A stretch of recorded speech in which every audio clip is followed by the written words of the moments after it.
మనతో పాటు డిబేట్లో పాల్గొనడానికి విజయార్య గారు బీఆర్ఎస్ లీడర్ మనతో ఉన్నారు. ఆయనతో మాట్లాడదాం. విజయార్య గారు నమస్తే అండి. సార్, సీఎం ఢిల్లీ టూర్ సంబంధించి మీరేమంటారు? రకరకాల సమస్యల మీద తెలంగాణకు నిధులు తేవడం కోసమే రేవంత్ రెడ్డి అక్కడికి వెళ్ళారు. త్వరలో నిధులు తీసుకురాబోతున్నారని కాంగ్రెస్ అంటుంది. కానీ పైసా పని లేదు, రూపాయి లాభం లేదంటూ కూడా కేటీఆర్ వ్యాఖ్యలు చేశారు. ఎలా చూడాలి? సార్, మీ వాయిస్ రావడం లేదు, మ్యూట్లో ఉన్నారు. లేదండి, నేను ఓకే వస్తుందా? వస్తుంది, ఇప్పుడు వస్తుంది. రైట్. ముందుగా కోటేశ్వరరావు గారికి, పెద్దలు, అలాగే లింగం యాదవ్ గారికి, మీకు, అలాగే స్వతంత్ర టీవీ యాజమాన్యానికి, మరి స్వతంత్ర టీవీ వ్యూవర్స్ అందరికీ కూడా మరి శివరాత్రి పండగ వేళ శుభాకాంక్షలు తెలియజేస్తూ ఆ సదాశివుడు అందరినీ మరి మంచిగా చూడాలని ప్రార్థిస్తూ, ఇక మరి మన లింగం యాదవ్ గారు బ్రహ్మాండంగా, ఇక మేమేమనాలంటే ఒక శుద్ధమైన వ్యక్తిత్వమైనది, అమాయక చక్రవర్తి అనాలి. లోగుట్టు వాళ్ళ మధ్యలో పెట్టుకొని రేపు పొద్దుగాల ఎన్నికలు ఉన్నాయి, ముఖ్యమంత్రి గారు ప్రధానమంత్రిని గెలవడానికి వెళ్ళిండ్రు అని అంటే ఏంది అనేది ప్రపంచం అంతా ఈరోజు ముక్కున వేలేసుకుంటా ఉన్నారు. అయితే ఇక్కడ మొన్న ఎవరు జర్నలిస్టులు ఒక ప్రశ్న వేసిరండి, ఎమ్మెల్సీ ఎన్నికలు మీ 13 నెలలు 14 నెలల పరిపాలనకు మరి రెఫరెండమ్ అని చెప్పి జర్నలిస్టులు అడిగారు. దానికి సూటిగా ఆయన అంతే సూటిగా ఏం చెప్పారంటే, రెఫరెండం లేదు, ఏం లేదు, ఓడితే గెలిస్తే, ఎమ్మెల్సీలు ఓడితే గెలిస్తే ప్రభుత్వానికి వచ్చిన నష్టం ఏంది అని చెప్పి ఎంత ఈజీగా చెప్పారంటే, ఒక ముఖ్యమంత్రి హోదాలో ఉండి తన పార్టీని కాపాడుకోవడానికి చేయాల్సినటువంటి పనులు చేయకుండా అదే పార్టీకి వ్యతిరేకంగా కాంగ్రెస్ ఎమ్మెల్సీ గెలిస్తే ఏంటి, ఓడితే ఏంటి అంటే దాని మతలబ్ ఏందో మీరు గమనించాలి. ప్రజలు గమనిస్తా ఉన్నారు. ఇప్పుడు ఈరోజు ఎమ్మెల్సీ ఓటర్లు గమనిస్తా ఉన్నారు. అయితే ఇక్కడ ఏంది అని అంటే, ఒకవైపు ఏమో బీఆర్ఎస్ పార్టీని మొత్తం భూస్థాపితం చేయాలనేది ఒక సంకల్పం అయితే, రెండవ సంకల్పము అదే పార్టీ ముఖ్యమంత్రిగా వండుకుంటూ మోదీ గారికి వంట వాడుతూ వచ్చే మరి భవిష్యత్ రాజకీయాలను మలుపు తిప్పే క్రమంలో చంద్రబాబు నాయుడు గారు, మోదీ గారు ఎన్డీఏకు వంట కాస్తూ ఈరోజు ముఖ్యమంత్రి హోదాలో కాంగ్రెస్ను సర్వనాశనం చేయడానికి ఈ 14 నెలల కాలంలో ఆయన చేసిన ప్రతి అడుగు, ఆయన వేసిన ప్రతి అడుగు, చేసిన ప్రతి పని సాక్ష్యం ఈరోజు ప్రజలు చూస్తూ ఉన్నారు. అంటే విజయారాయ్ గారు, సీఎం రేవంత్ రెడ్డి చాలా సందర్భాల్లో మాట చెప్పారు, రాజకీయాలు అనేవి ఎన్నికల వరకే, ఆ తర్వాత కేంద్ర రాష్ట్ర ప్రభుత్వాలు ఒకదానికొకటి సహకరించుకోవాలనే మాట చెప్పడం జరిగింది. ఇప్పుడు సీఎం హోదాలో ఉండి ప్రధానిని కలిస్తే లాలుచి పడినట్టు ఎలా అవుతుంది? ఓకే లాలూచి పడ్డట్టు ఎట్లా అవుతాడే, చూడడానికి ప్రధానమంత్రి గారిని ముఖ్యమంత్రిగా కలిసే పరిస్థితే కనిపిస్తా ఉంటది ప్రజలకు, అది కామనే. మరి బ్యాక్ ఎండ్ లో జరుగుతున్న విషయాలు ఏంటంటే, 36వ సారి ఈ రోజు ఢిల్లీ పర్యటన చేస్తా ఉంటే మరి తెలంగాణకు సరే మమ్మల్ని దుమ్మెత్తిపోసిర్రు, మీరు 9.5 సంవత్సరాలలో కేంద్ర ప్రభుత్వం నుండి నయా పైసా తీయలేదని చెప్పి, సరే మరి ప్రజలు మీకు అధికారం ఇచ్చిండ్రు, అలాగే భారతీయ జనతా పార్టీకి 8 మంది ఎంపీలు ఇచ్చిర్రు, కాంగ్రెస్ పార్టీకి 8 మంది మరి ఎంపీలను ఇచ్చిన తర్వాత ఈరోజు ప్రధాన ప్రతిపక్షంలో ఉన్నటువంటి కాంగ్రెస్ పార్టీ అక్కడ, మరి పాలకపక్షంగా ఉన్నటువంటి భారతీయ జనతా పార్టీ అక్కడ ఉన్నప్పుడు మరి తెలంగాణకు రావాల్సినటువంటి నిధులు ఏమైనాయి? 35వ సారి వెళ్తున్నప్పుడు మరి దాని చిట్టా ఈ కాంగ్రెస్ పార్టీ చెప్పాల్సిన అవసరం ఉందా లేదా? మీరు చెప్పండి. మరి ప్రజలు అడుగుతా ఉన్నారు. రేవంత్ రెడ్డి గారు ప్రజాధనం మీద ఇదే విషయాన్ని విజయారాయ్ గారు, ఇదే విషయాన్ని కాంగ్రెస్ కూడా అంటుంది.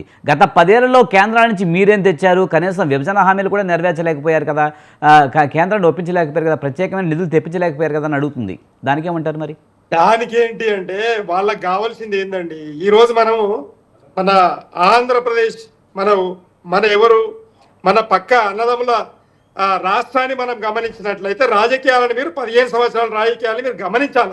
ఈరోజు అక్కడ జనసేన చంద్రబాబు నాయుడు గారి తెలుగుదేశం పార్టీని రెండుండి ఒక చేతిలో పట్టుకొని ఒక పార్టీని కుప్పకూల్చే పరిస్థితి, వినకపోతే కుప్పకూల్చే పరిస్థితి చేసిండు. పోయినసారి ఎన్నికలలో అసెంబ్లీలో ఈవీఎంలను అడ్డం పెట్టుకొని ఆంధ్రాలో, ఇక్కడ తెలంగాణలో మరి ప్రాంతీయ పార్టీలను బొందబెట్టే ప్రయత్నం చేసింది. వాళ్లకు వంట కాసినటువంటి వాళ్లకు గెలుపు పాటన పట్టించింది ఈ మోదీ ప్రభుత్వం. ఇదే వాస్తవం. కాబట్టి మేమేమంటున్నామంటే ఇప్పుడు మళ్ళా పార్లమెంట్ ఎన్నికలలో మీరు చూడండి, పార్లమెంట్ ఎన్నికలలో కూడా వాళ్ళు ఈరోజు 16కు 16 గెలుస్తున్నట్టు రేవంత్ రెడ్డి గారు మరి 8 సీట్లు ఎట్లా ఓడిపోయిండండి. మేము అంటే అక్కడ ఈవీఎం మిషన్లు పనిచేసినాయి, కానీ విజయారాయ్ గారు మీరు కూడా అన్నారు కదా మేమేదో గెలుస్తామని చెప్పి అన్నారు కదా, కొన్ని సీట్లు పనిచేసింది, ధనం కూడా పనిచేసింది. విచ్చలవిడి ధనాన్ని మందులు వంచిర్రు పార్లమెంట్ ఎన్నికలలో. మేము ఒక వాదం మీద, తెలంగాణ వాదం మీద ఏర్పాటైనటువంటి సింగిల్ పాయింట్ ఎజెండా తోటి ఏర్పాటైనటువంటి పార్టీ కాబట్టి విజయారాయ్ గారు మీరు గెలిచినప్పుడు కూడా అవే ఈవీఎంలు కదండి, ఈవీఎంలతో గెలిచారని ఎలా చెప్తారు? మీరు కూడా ఈవీఎంలతో గెలిచారు. మేము మొదటి నుంచి ఈవీఎంలకు వ్యతిరేకంగా ఉన్నామండి. మేము మొదటి నుంచి కూడా మా పార్టీ సిద్ధాంతంలో ఈవీఎంలకు వ్యతిరేకంగా ఉన్నాం, పోరాటం చేస్తా ఉన్నాం, బ్యాలెట్ పత్రాలు రావాలని పోరాటం చేస్తా ఉన్నాం. మా పార్టీ సిద్ధాంతంలో ఉంది అది. అలాగే వీళ్ళు చూడండి, ఈరోజు మరి 14 నెలల కాలములో నరికివేతల ప్రభుత్వంగా, కూల్చివేతల ప్రభుత్వంగా, మాట తప్పిన ప్రభుత్వంగా, మడమ తిప్పిన ప్రభుత్వంగా ఈరోజు ప్రజలు గ్రామాలలో తిరస్కరిస్తా ఉంటే దాన్ని పక్కదారి పట్టి నీకే ఏదో కేంద్రం నుండి తీసుకొస్తా అంటని చెప్పి ప్రజాధనాన్ని వెచ్చించి ఒక్కసారి ముఖ్యమంత్రి ప్రోటోకాల్ రాష్ట్రం నుండి బయటికి అడిగిడితే 3 కోట్ల రూపాయల ఖర్చు వస్తుందండి. ఎవరి ధనం అండి అది? 100 కోట్ల రూపాయలు ఈ రోజు పర్యటనలకు వెచ్చించినటువంటి రేవంత్ రెడ్డి గారు. కానీ అలా ఇక్కడే కూర్చుంటే నిధులు రావు కదా, అక్కడికి వెళ్ళి ప్రయత్నించాలి కదా. తప్పులేదండి, తప్పులేదు. మీరు పోయిన ప్రతి పర్యటనలో మీరు ఏం తెచ్చారని ప్రజలకు చెప్పాల్సిన అవసరం ఉంది. 35వ మీరు ఢిల్లీ పర్యటన చేశారు, 2 సార్లు దావోస్ పర్యటన చేశారు, విదేశీ పర్యటనలు 2 సార్లు చేశారు. ఆ పర్యటన వల్ల రాష్ట్రానికి ఒరిగింది ఏంటి అనేది చెప్పాల్సిన బాధ్యత కాంగ్రెస్ పార్టీకి ఉన్నది. అందుకోసమే ప్రజలు మొన్న ఇచ్చిన హామీలు ఎన్నికల కంటే ముందు ఏమని దేవుళ్ళ మీద ఓట్లేసి, స్టాంపు పేపర్ల మీద సంతకం చేసి, అబద్ధాలు చెప్పి ఓట్లు వేయించుకున్న రేవంత్ రెడ్డికి వ్యతిరేకంగా ప్రజలు మొన్న వాళ్ళు పెట్టినటువంటి గ్రామ సభలలో, వాళ్ళు పెట్టినటువంటి సర్వేలలో మొత్తము వ్యతిరేకత వచ్చింది. రేపు పొద్దుగల ఎన్నికలలో, లోకల్ బాడీ ఎన్నికలలో వాళ్ళకి బుద్ధి చెప్పబోతున్నారని చెప్పి ప్రజలే ఈరోజు మీడియా ద్వారా ప్రభుత్వానికి తెలియజేస్తా ఉన్నారండి. ఈ వాస్తవాన్ని మనం గమనించాల్సిన అవసరం ఉంది. అట్లనే ఈరోజు ట్రయాంగిల్ సిరీస్ లో భాగంగా ఇదే వాస్తవం ఎన్నికల కంటే ముందు కేసీఆర్ గారు చెప్పారు, ఎన్డీఏ రూపంలో మళ్ళా తెలంగాణ ప్రజలకు ఆపద రాబోతుంది, దయచేసి అర్థం చేసుకోండి.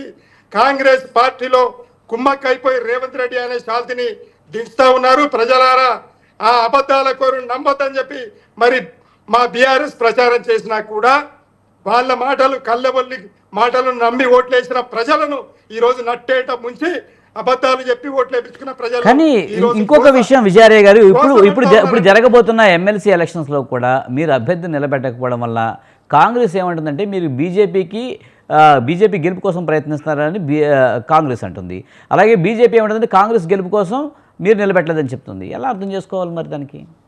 ఇప్పుడు దీంట్లో అండి, మేము తెలంగాణ ప్రజల కోసం ఏర్పాటైన పార్టీలో భాగంగా 3 ఎమ్మెల్సీల కోసము ఎందుకు నిలబెట్టలేదు అనేది పార్టీ అంతర్గత నిర్ణయం. అది పార్టీ అంతర్గత నిర్ణయం.